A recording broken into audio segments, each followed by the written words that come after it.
કુંભલગઢ કિલ્લાની દિવાલ ચીનની દિવાલ પછી દુનિયાની સૌથી મોટી દિવાલ છે, જેની લંબાઈ આશરે 36 કિલોમીટર જેટલી છે. પરાક્રમી રાણા કુંભાએ આ ઈસવીસન 1443માં દિવાલ અને કિલ્લો બનાવ્યા હતા.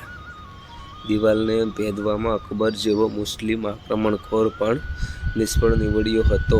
દિવાલના બાંધકામ પાછળ એક વાયકા એવી છે કે જેમ જેમ દિવાલ બનતી હતી એમ રસ્તો આગળ વધતો હતો, જેના કારણે દિવાલની લંબાઈ વધતી જતી હતી.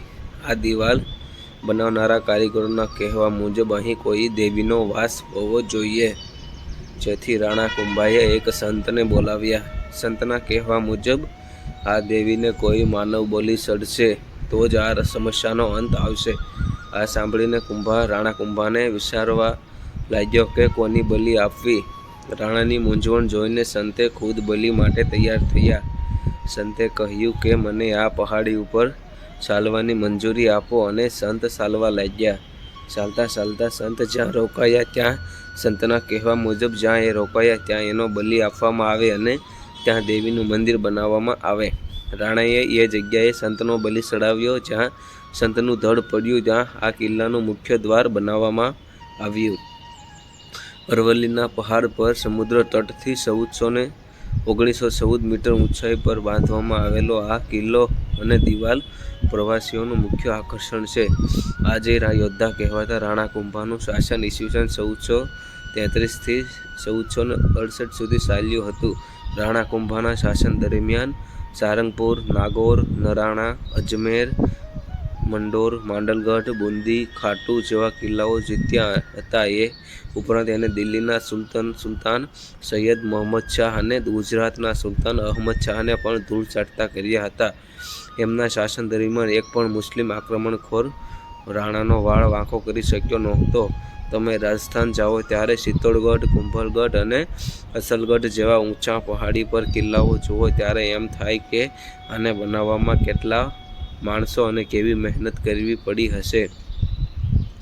રાણાએ 35 વર્ષની ઉંમરમાં આવા 32 કિલ્લાઓ બનાવ્યા છે, જે આજે પણ ભારતીય ઇતિહાસની ધરોહર ગણાય છે. મેવાડમાં જે 84 દુર્ગ છે એમાંથી 32 દુર્ગ રાણા કુંભાએ બનાવેલા છે.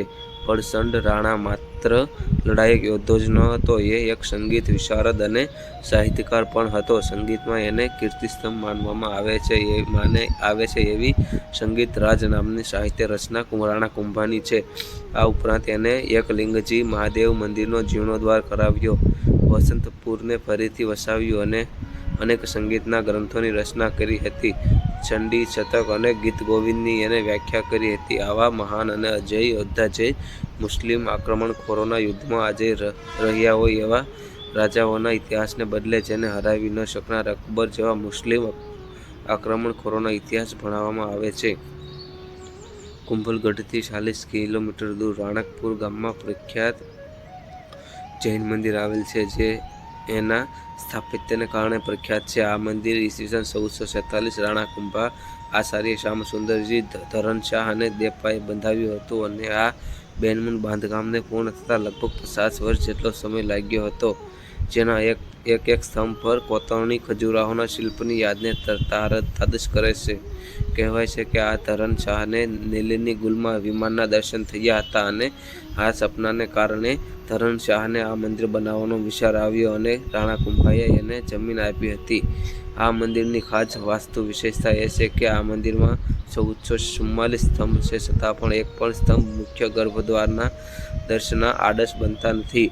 વાસ્તુશાસ્ત્ર અને શિલ્પની ભવ્યતા આ મંદિરની બેનમાન કહી શકાય છે. આ મંદિરની સાથે એનું માન્યતા જોડાયેલી છે, જેના દર્શન કરવાથી 84 યોનિઓમાંથી મુક્તિ પ્રાપ્ત કરીને મોક્ષ પ્રાપ્ત કરી શકાય છે. જેના કારણે અહીંયા લાખોની સંખ્યામાં જૈન શ્રદ્ધાળુઓ આવે છે અને શિલ્પકલાની બેનમાન કારીગરીને જોવા હજારો લોકો અહીંયા આવે છે. આ મંદિર માટે જ્યારે રાણા કુંભાએ જમીન આપી ત્યારે ત્યાં ગામ વસાવવાનો અનુરોધ કરવામાં આવ્યો હતો. ત્યારે મદગી નામનો એક નાનો કસ્બો હતો, જે પછીથી ગામ વસતા રાણાના નામ ઉપર રાણપુર નામ આપવામાં આવ્યું, જે પાછળથી રાણકપુર તરીકે પ્રખ્યાત થઈ ગયું. આવી અસંખ્ય ઐતિહાસિક ધરોહર પૂરા ભારત વર્ષમાં ફેલાયેલી છે, જે આપણા પૂર્વજોની જાહોજલાલી અને કલા પારખુની સાબિતી આપે છે.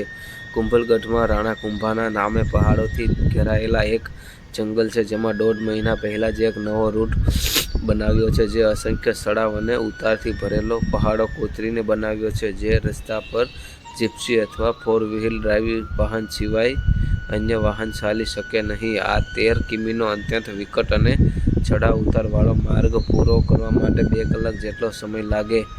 ઊંડી ખાઈઓની ધાર પર જીપ્સી પર બેસીને પસાર થતા હોય ત્યારે પાછા માણસની છાતીના પાટિયા બેસી જાય એવો વિકટ માર્ગ છે. સાહસના શોખીન લોકોએ આ જીપ્સીમાં જંગલ ફરવાનો ચોક્કસ લાભ લેવો જોઈએ. તો મિત્રો, તમને એક આ ઐતિહાસિક બાબતનો વિડીયો છે તે કેવો લાગ્યો તો કોમેન્ટમાં જરૂર જણાવજો. ચેનલમાં નવા હોય તો ચેનલને સબસ્ક્રાઈબ પણ જરૂરથી કરજો.